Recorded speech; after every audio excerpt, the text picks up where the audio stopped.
please start your audios and the videos, because it's not that much mass that will create a disturbance. So Hetvi and I don't know the name of one of the person who has joined from this code 0230.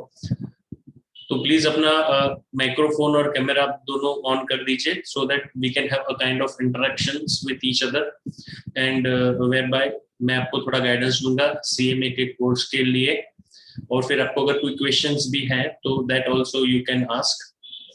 But before that I will again thanks your sir who has given me the platform whereby I can communicate with you people to make you understand the importance of the professional courses. Now I'll introduce myself and the faculties along with me. My name is Siddharth Jadeja. I'm a chartered accountant by profession. I'm practicing since last 10 years, and since last 10 years हम CMA के classes में पढ़ाते हैं. My colleague Mona Patel is a CMA who is also the past student of CAT Academy and currently faculty at all the levels, starting with the foundation, inter and final. If I'm talking about the CMA course, so we know that after BCom or in a commerce stream, when we're thinking about joining any professional course, so there are major only three options. तीन ही option मिलते हैं हमें. एक है CA, CMA, and the third is a CS. Now, those student जो plan कर रहे हैं BCom के बाद ज्वाइन करने के लिए, उनके लिए वापस हमें दो तीन चीजें और एनालाइज करनी होगी कि आप अगर बीकॉम के बाद कोई भी क्लासेस के बारे में अगर सोच रहे हैं तो, या फिर कोई भी प्रोफेशनल कोर्स के बारे में अगर आप सोच रहे हैं तो कितना टाइम आप दे पाएंगे, that is again very matter. So I will start the comparison with that. Major my comparison would be between CA and CMA. CS की अगर हम बात करें, दैट इज मोर थियोरेटिकल, पूरा थियोरेटिकल एस्पेक्ट्स रहता है. दो ही ये प्रोफेशनल कोर्स है जहां पे they are focusing more on practical subjects like in costing, account, income tax, indirect tax like GST. तो अगर हम कंपेयर करें सीए और सीएमए दोनों को, तो अगर आप बीकॉम के बाद ज्वाइन करते हो सीए, तो it again take 5 to 6 years to complete it, because it has an articleship of around 3 years within it. तो बीकॉम के बाद 5 साल आप इन्वेस्ट कर रहे हो, 5-5.5 साल, और वो भी everything you are clearing in the first attempt. तो 5-5.5 साल लगते हैं उसको कंप्लीट होने में बीकॉम के बाद. जबकि आप कंपेयर करते हो उसको साथ सीएमए के कोर्स को, तो that will take around 3 years, maximum 3 years to complete. तो जैसे आप एमकॉम आपका खत्म होगा, by end of the completion of that MCOM का फाइनल जैसे आपका कंप्लीट होगा, उसके 1 साल के अंदर आपका ये CMA भी कंप्लीट हो जाएगा. तो ये तो बात हुई ड्यूरेशन की, 2.5 से 3 साल, और यहाँ पे है 5.5 साल. अब बात करते हैं, क्योंकि we have been taught that जो जितना कोर्स लंबा चलता है वो उतना अच्छा होता है. So again now we need to do the comparison, क्योंकि there is a myth everywhere के CA करना चाहिए, CMA करना चाहिए. That confusion is always there in everyone's mind. और स्पेसिफिकली जब बच्चे बीकॉम करने के बाद सोचते हैं तो हम क्या करें, तो कंफ्यूजन ज्यादा रहता है. तो my next comparison which I would like to do would be a syllabus of CMA versus a syllabus of CA. तो जो कुछ भी हम सीए में पढ़ते हैं, जो सिलेबस सीए का है, 90% सिलेबस दोनों का, सीए और सीएमए का 90% सिलेबस दोनों का सेम ही है. There is no difference at all. There are even certain chapters which I have personally observed that is been inspired by the CA Institute from CMA से inspired होके वो chapters वो subjects में include किए हैं. तो ये हो गई बात दोनों के syllabus की. तो syllabus में basic क्या होता है, उसके लिए हमें role समझना पड़ेगा कि chartered accountant किसी कंपनी में क्या काम करेगा if you are doing a job, cost accountant किसी कंपनी में क्या काम करेगा. वो दोनों को अगर आप समझेंगे तो ही आप अच्छे से एक्सप्लेन और इंटरप्रेट कर पाएंगे. So when I'm doing a comparison between a job of a cost accountant and the job of a chartered accountant, see both can do each other's job when it comes to working in any company ना.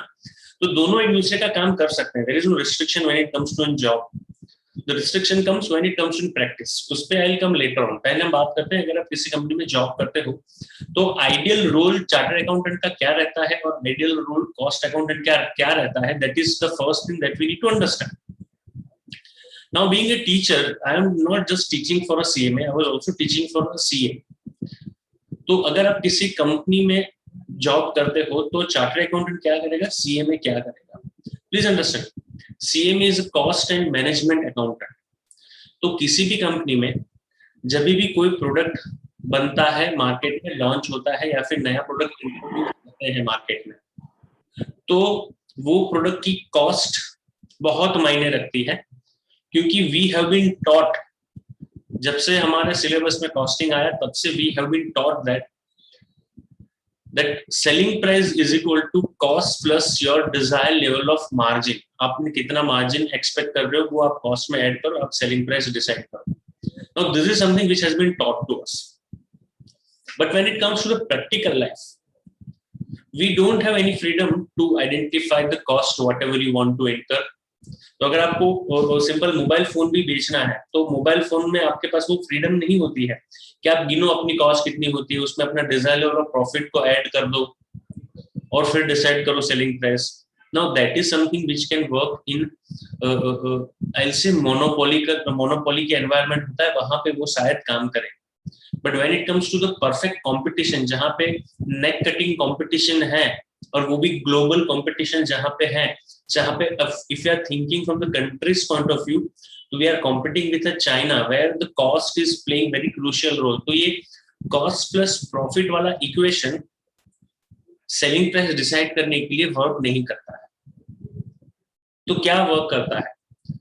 देखो, अगर आपको आज नया phone launch करना है ना, तो आपके पास पता है कि मार्केट में क्या कॉम्पिटिटर्स हैं, वो सिमिलर फीचर्स वाले फोन कितने में बेच रहे हैं, सिमिलर फीचर्स वाले फोन कितने में बेच रहे हैं. सो सेलिंग प्राइस आपको पहले दिन से पता है. यार इससे ज्यादा अगर प्राइस चार्ज करोगे ना तो कोई खरीदेगा नहीं. There is an MI, there is an Oppo, there is a Vivo, there are so many companies कि जो कुछ फीचर्स के साथ प्रोडक्ट अपने बेच रहे हैं already in the market with certain price. अभी आपको वही फीचर्स वाले फोन अगर बेचने हैं मार्केट में तो आपके पास सेलिंग प्राइस फिक्स है कि भाई इससे ज्यादा आप सेलिंग प्राइस चार्ज करोगे तो आपसे कोई खरीदेगा नहीं. So selling price is not fix. आप देखो उसमें से आप कितना प्रॉफिट अर्न करना चाहते हो and the remaining amount is a cost within which, जिसके अंदर आपको अपना प्रोडक्ट बनाना है. This cost is known as a target cost and that is where the role of CMA will be very crucial. What would be the role of CMA? Please understand. Role of CMA would be to first of all preparing a budget कि आप ये किसी भी product को कितनी cost में बना पाओगे. फिर एक बार आपने बजट बना दिया, फिर आपको क्या करना होगा, in a day to day activity आप चेक करते रहोगे कि जो आपने एस्टिमेट किए थे कॉस्ट के, आपके हिसाब से जो खर्चा होना चाहिए था उतना ही खर्चा हो रहा है या उससे ज्यादा खर्चा हो रहा है. So basically what we would be doing, आपको अगर चैप्टर पेपर में आता था तो वो था स्टैंडर्ड कॉस्टिंग, जहां पे हम वेरिएंस एनालिसिस करते थे. वेरिएंस एनालिसिस क्या होता है? What is your expected cost versus what is your actual cost. आपने क्या एस्टिमेट किया था और आपका एक्चुअल खर्चा कितना हो रहा है. And then we are trying to do the analysis of such variance कि ये जो हमने एक्सपेक्ट किया था कि ये प्रोडक्ट पे मटेरियल का खर्चा फॉर एग्जांपल 1 लाख होना चाहिए, एक्चुअल खर्चा हो रहा है 1,15,000 का. तो ये 15,000 का एक्स्ट्रा जो खर्चा हुआ है वो किस रीजन की वजह से हुआ है. रीजन मतलब रीजन कुड बी 2. एक रीजन हो सकता है कंट्रोलेबल, मतलब हमारी कुछ गलती थी जिसको अगर हम इम्प्रूव करेंगे तो हम ये 15,000 बचा सकते हैं. दूसरा होता है अनकंट्रोलेबल, जहां पे आपकी कोई गलती नहीं थी, मटेरियल की प्राइस ही मार्केट में बढ़ गई और because of such an environment like in Covid आपकी कॉस्ट वो बढ़ गई, इसकी वजह से आपके प्रोडक्ट कॉस्ट बढ़ गई. तो आपको ये एनालाइज करना होगा बीइंग कॉस्ट अकाउंटेंट के जो कुछ भी वेरिएंसेस आते हैं वो क्या कंट्रोलेबल रीजंस की वजह से आते हैं या अनकंट्रोलेबल रीजंस की वजह से आते हैं, so that you can inform your management accordingly कि देखो नेक्स्ट टाइम जब हम प्लान करें ना तो we need to consider this aspect and this are the areas where we need to do an improvement because this are controllable things. तो ये जो अननेसेसरी फॉर एग्जाम्पल किसी हमने प्लान किया था, अगर हम कार मैन्युफैक्चरर हैं और हमने प्लान किया था कि एक कार को पेंट करने के लिए 5 लीटर ही पेंट यूज होना चाहिए, अब उसकी जगह पे आपने 7.5 लीटर पेंट यूज कर लिया, that means you are doing a wastage of paint somewhere. तो आप जहां पे भी ये पेंट का वेस्टेज करते हो तो दैट इज ऑलवेज कंट्रोलेबल, वो ऑलवेज कंट्रोलेबल ही है। तो उस जगह पे आपको वापस से मैनेजमेंट को इन्फॉर्म करना है कि देखो we are doing wastage of paint और बहुत ज्यादा हो रहा है, उसकी वजह से हमारी कॉस्ट बढ़ रही है। तो क्या होता है किसी भी ऑर्गेनाइजेशन में, जब भी वो ऑर्गेनाइजेशन कोई नया परचेस करता है या परचेस करने के लिए इवन प्लान भी करता है, तो क्या होता है कंपनी में, मैन्युफैक्चरिंग जहां पे होता है that is known as a shop floor. Engineers जहां पे काम करते हैं वो इंजीनियर्स अपनी रिक्वायरमेंट को रेज करेंगे by way of an index. वो रिक्वायरमेंट अपनी जो रेज करेंगे वो आएगा कॉस्ट अकाउंटेंट के पास। कॉस्ट अकाउंटेंट उससे एनालाइज करेगा कि भाई इंजीनियर, तुमने जब मैंने तुमसे बजट मांगा था कि आपको क्या क्या मटेरियल चाहिए रहेगा, उसमें क्या ये आइटम थी, अगर थी तो कितनी क्वांटिटी थी और कितनी प्राइस पे हमें ये परचेज करना था। उसके बाद जब भी वो मटेरियल परचेज होगा तो वापस से कॉस्ट अकाउंटेंट वो इनवॉइस पे वापस वेरिफिकेशन करेगा कि हमने जो परचेज किया है वो हमने जो बजटेड प्राइस पे, जो एक्सपेक्टेड प्राइस पे हमें परचेज करना था वही प्राइस पे हम परचेज कर रहे हैं, वही क्वांटिटी हम परचेज कर रहे हैं, वही क्वालिटी हम परचेज कर रहे हैं या नहीं कर रहे हैं। और एक बार वो इनवॉइस का अप्रूवल देगा, उसके बाद वो इनवॉइस जाता है कंपनी के चार्टर्ड अकाउंटेंट जो वहां पे जॉब करता है उसके पास, और चार्टर्ड अकाउंटेंट क्या करता है, उस इनवॉइस का, उस डॉक्यूमेंट का, उस ट्रांजैक्शन को अपनी बुक्स ऑफ अकाउंट में रिकॉर्ड करता है for an compliance part, that show that that particular transaction shows a true and fair view to the investor और एनी स्टेक होल्डर। जो कोई भी कंपनी से डील करते हैं उन सबको सच्चा ट्रू एंड फेयर व्यू दिखे, इसलिए उसका प्रॉपर अकाउंटिंग करता है चार्टर्ड अकाउंटेंट। जबकि कॉस्ट अकाउंटेंट का रोल क्या था, अगर कॉस्ट अकाउंटेंट किसी कंपनी में एफिशिएंटली काम नहीं करेगा, अगर कॉस्ट अकाउंटेंट किसी कंपनी में एफिशिएंटली काम नहीं करेगा तो क्या होगा, द कंपनी विल इनकर अ लॉस। अगर चार्टर्ड अकाउंटेंट किसी कंपनी में प्रॉपर जो उसको काम करना चाहिए तो वो नहीं करेगा तो क्या होगा, उसकी books of account will not show true and fair view. तो जब ऑडिटर आएगा तो वो अपने हिसाब से चेंज कराएगा कि आपने अकाउंटिंग ये गलत किया था, इसको इस तरीके से करना चाहिए था। तो that is something which is rectifiable I will say. लेकिन अगर कॉस्ट अकाउंटेंट ने ठीक से काम नहीं किया तो वो क्या होता है, then the company would be in a loss. तो अगर हम बात करें किसी कंपनी में चार्टर्ड अकाउंटेंट और कॉस्ट अकाउंटेंट का रोल, तो ये रोल बहुत ही क्लियर है that the cost accountants are always working on a front dealing with the customer. Dealing with the customer कैसे, कि कस्टमर को कब इनवॉइस रेज करना है, कॉन्ट्रैक्ट के हिसाब से कितनी अमाउंट का इनवॉइस रेज करना है और उससे किस तरीके से डील करना है, कितने टाइम के अंदर कस्टमर से पैसे हमें रिकवर करने हैं, ये सारी चीजें। ऑर्डर लाने का काम हमारा नहीं है, एक बार ऑर्डर आ गया उसके बाद इनवॉइसिंग कब करना है, कितनी अमाउंट का करना है, क्या उसको डिस्काउंट देना था हमें, उसको कितने टाइम के अंदर में पेमेंट कर देना था, तो वो कस्टमर से डील करना। On the other side you are also dealing with the supplier. अभी जैसे मैंने आपको बताया कि जो इनवॉइस आता है वो इनवॉइस प्रॉपर इनवॉइस है या नहीं है, प्रॉपर डॉक्यूमेंट के साथ है या नहीं है। अब ये सब चीजें समझने के लिए, ये इस रोल को परफेक्टली निभाने के लिए आपको कितनी चीजें आनी चाहिए। सबसे पहले तो कॉस्टिंग आपको परफेक्ट आना चाहिए, इसलिए costing is a part of our syllabus. दूसरा, आपकी अच्छी कमांड, अच्छा ग्रिप होना चाहिए फाइनेंशियल मैनेजमेंट के लिए, कि आप पैसे को किस तरीके से मैनेज करते हो वो आपको अच्छे से आना चाहिए। कितना कैश इनफ्लो कब होगा, कितना कैश आउटफ्लो कब होगा, तो आप अपने फाइनेंस को अच्छे से मैनेज करने चाहिए। इसलिए financial management is also one of the subject that we need to learn. In addition to it, जब आप बजट बनाओगे, whenever you are preparing a budget, तो वो बजट बनाने के लिए आपको बहुत सारी इंफॉर्मेशन अपनी बुक्स ऑफ अकाउंट से एक्सट्रैक्ट करनी पड़ेगी कि भाई पीछे हमने क्या किया था, पीछे का खर्चा क्या था, उस हिसाब से आप करंट ईयर का बजट बनाओगे। तो जब भी बजट बनाने के लिए डेटा एक्सट्रैक्ट करोगे बुक्स ऑफ अकाउंट से, तो अगर आपको अकाउंट्स नहीं आता है अच्छे से, तो आप वो इंफॉर्मेशन जो अकाउंट्स में है उसको कैसे इंटरप्रेट करोगे। तो इसलिए अकाउंट भी आपको आना चाहिए अच्छे से, so that you can function more properly. In addition to it, we know that कि अगर इंडिया में आपने इनकम टैक्स को प्रॉपरली प्लान नहीं किया तो आप ज्यादा इनकम टैक्स पे करोगे या फिर end up paying interest penalties on that particular income tax which you are supposed to pay. TDS काटना था, अगर नहीं काटा, that leads to the late fee and the interest and the penalty. Similarly, अगर आपने GST को भी proper plan नहीं किया तो आपको ITC नहीं मिलेगी, ITC नहीं मिलेगी तो that amount to a cost to you. So अगर आपने transaction properly plan नहीं किया indirect tax में तो वो भी आपकी cost बन जाएगी. So इसी वजह से इनकम टैक्स भी हमें पढ़ना है कि किसी भी ट्रांजैक्शन का टैक्सेशन इम्पैक्ट क्या रहेगा, so that we can comply it properly. उसके साथ साथ किसी भी ट्रांजैक्शन को कैसे करना है so that GST का हम proper implementation कर पाए, properly charge कर पाए, properly discharge कर पाए उसको. So that is why GST also we need to learn. In addition to this, there are certain other laws that we need to learn, like in contract, negotiable instrument, Factories Act, PF, ESI, क्योंकि ये सारे law ऐसे हैं, labour laws ऐसे हैं, अगर इसको भी आपने कंप्लाई नहीं किया तो that is a cost to the company. और जैसे कॉस्ट बढ़ेगी, आपको पता है पहला इक्वेशन था हमारे पास एक फिक्स अमाउंट है target cost within which we need to manufacture.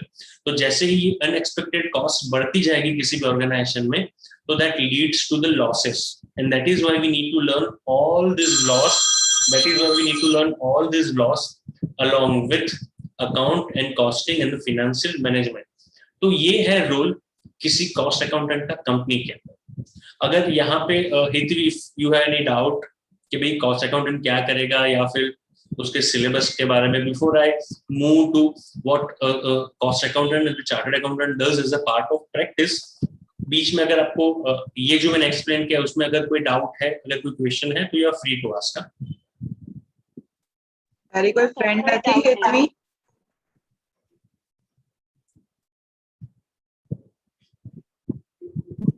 કોઈ ફ્રેન્ડ્સ નથી જોડે કે જે લોકો જોઈન કરે છે અને કોઈ ઇન્ટરેસ્ટ હોય સીએમએ માં? મેમ મારું એવું કોઈ ફ્રેન્ડ નથી, મને ઇન્ટરેસ્ટ હતો એટલા માટે મેં જોઈન કરી. It's fine, it's fine. Fine. No issue. If there is a single student who want to know about CMA, I'm very happy to explain. There is no issue at all.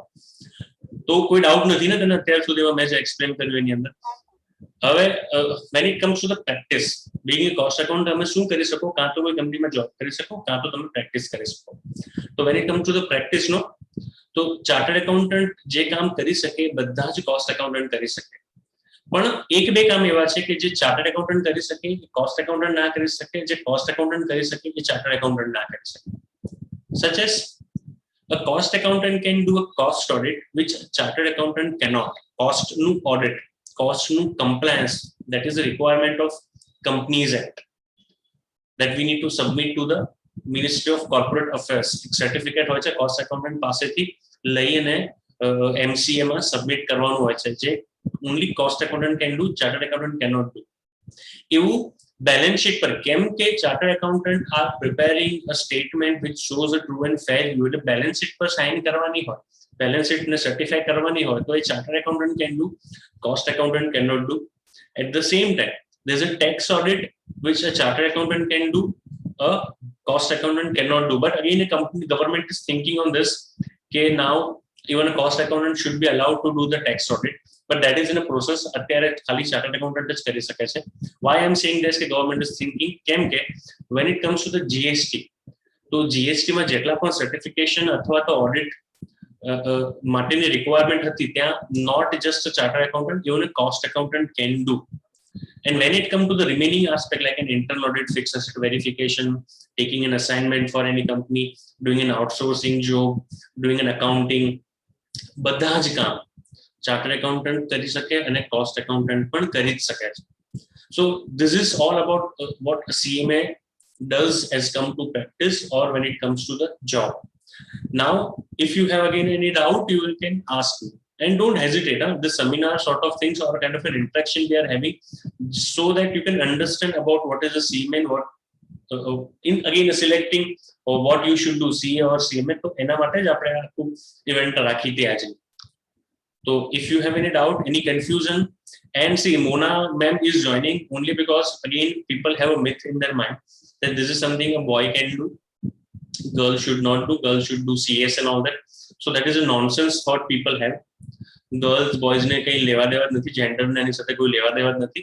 મગજથી કામ કરવાનું હોય છે આમાં, હાથથી નથી કરવાનું હોતું કામ. So if you have that myth, again throw it in a dustbin. એનાથી કોઈ લેવા દેવા જ નથી જેન્ડર સાથે. Fine. So if you have any doubt, I'll be very happy to help. No sir, કોઈ doubt નથી. And so you are thinking about joining CMA? Sir actually મેં છે ને સીએમએ પહેલા વિચાર્યું, આમ મીન્સ કે મને ઇન્ટરેસ્ટ છે, નથી એવું ને, પણ મારે જીપીએસસી અને યુપીએસસી માં આગળ જવું છે. Okay, okay. એની પ્રિપરેશન મેં કરું છું. હા.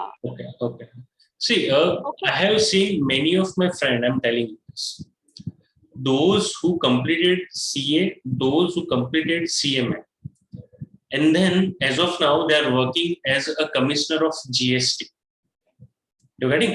So when you are preparing for UPSC GPSC examination to become a tax officer, then you must have very strong base first of all to understand that particular law, because then you would be on the other side of the table. અત્યારે હું practice કરું છું તો I am explaining certain things to the officer. Now if the officer is smart enough to understand what I am saying, એવું ક્યારે હોય જ્યારે એને thorough knowledge હોય law નું. You getting? So you could be very good officer. So if you are planning to do that, no, તો આ જો આપણે કોર્સ કરીએ ને પછી પેલા કોર્સ માટેની એક્સેપ્ટ તમારે day to day economical activity જે ન્યૂઝ છે એના સિવાયની બીજી કોઈ પ્રિપેરેશન કરવાની કઈ જરૂર આવે ને, બીકોઝ એટલું ઇન ડેપ્થ સ્ટડી આવે છે આની અંદર અકાઉન્ટ કોસ્ટિંગ અને ટેક્સેશનનું કે then you have no problem at all. So there are so many of my friends who are currently working as an assistant commissioner of GST or income tax, કે જે CA થઈ ગયા, CMA થઈ ગયા, then they decide કે ભાઈ now I need to go for this examination, અને પછી first attempt થઈ જાય અને પછી attempts આપવાની કઈ જરૂર ના પડે.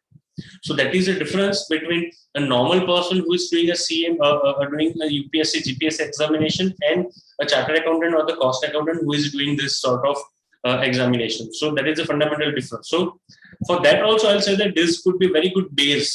So you must think on this, rather than getting failed 2 or 3 times and still you are not sure that whether you know the law properly or not. You first prepare very well and then appear. That will be very helpful. Still it is your thoughts which makes a difference, not mine, but this is my personal opinion on the basis of my 10 years experience. I'm telling.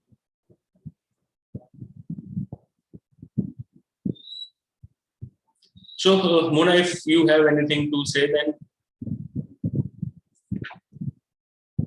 તારું BCom complete થઈ ગયું છે ને ટીવાય? હા, ટીવાય ની exam આપી દીધી છે, રિઝલ્ટ ની વેઇટ કરીએ છીએ. ઓકે, જો અત્યારે ટીવાય પછી સીએમએ કરવું હોય ને તો અરાઉન્ડ 2 or 2.5 years જેવું થાય. અને આમ તો એવરી યર સીએમએ જે ફાઇનલ પાસ આઉટ સ્ટુડન્ટ્સ હોય એમને કેમ્પસ થ્રુ સિલેક્શન થાય છે. અને ઓન એન એવરેજ આપણે ગણવા જે C steel it depends upon your capabilities કે તું કેટલી કેપેબલ છે એ પ્રમાણે તને પેકેજ મળે. પણ ઓન એન એવરેજ જોવા જઈએ ને તો 5 થી 7 લાખ સ્ટાર્ટિંગ પેકેજ હોય છે સીએમએ થયા પછી. અને સીએમએ કરવાનો ખર્ચો આપણે ગણીએ ને તો 1-1.5 લાખમાં બધું જ મટીરિયલ ગણે, ક્લાસીસ ગણે, ઇન્સ્ટિટ્યૂટની રજિસ્ટ્રેશન ફીસ ગણે, બધું જ એટલામાં થઈ જાય છે. તો બહુ જ ઇકોનોમિકલ કોર્સ છે, શોર્ટ ટર્મમાં પતી જાય છે અને સીએ ની ઇક્વિવેલન્ટ ડિગ્રી છે, પ્રોફેશનલ કોર્સ જ છે. એટલે આ વસ્તુ કરે તો ઘણું બેનિફિશિયલ છે. અને ગર્લ્સ માટે તો એક વસ્તુ, જો અત્યારે હું 22 અરાઉન્ડ 21 યરની એજ પર સીએમએ થઈ ગયેલી.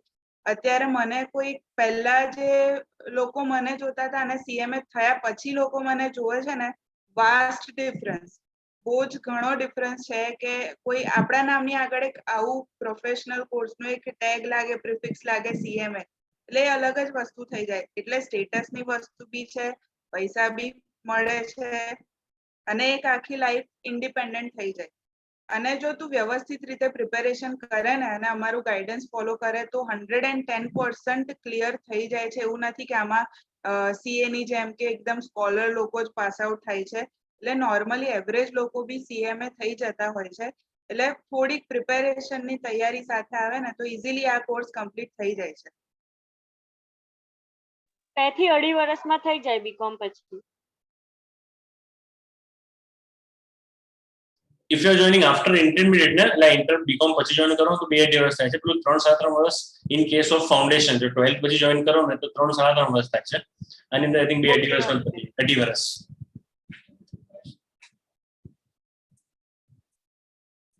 Okay sir contact details share કરી દેજો ને કદાચ. હા હું Raghuveer sir ને I'll talk to him and then he'll share the details with us. અને જો તારા કોઈ ફ્રેન્ડ્સ હોય કે જેને ઇન્ટરેસ્ટ હોય, ખાલી જાણવું પણ હોય, સી અન્ડરસ્ટેન્ડ, એવું નથી કે મને ફોન કરો પૂછો એટલે આપણે પેલા કે MBA ના ક્લાસીસ વાળો નથી કે પાછળ પડી જઈએ. So if you really want to know કે જેના BCom માં સારા પર્સન્ટેજ આવે છે, તો એકલા BCom ની કોઈ વેલ્યુ જ નથી. આમ જોવા જઈએ ને તો એ 2-5 હજારનો જોબ કરવું પડે.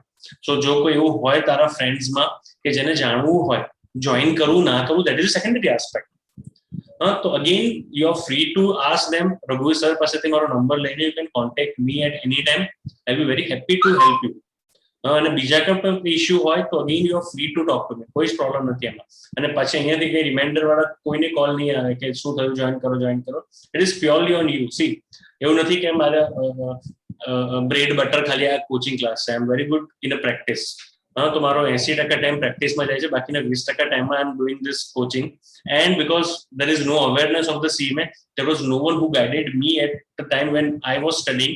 So that's why we are taking this as a part of our moral responsibility, that once you are a professional, then you should guide the other student. So that is the reason. And એવું પણ નથી કે તમારે મારી પાસે જ ક્લાસમાં આવવાનું હોય. You go wherever you want to go.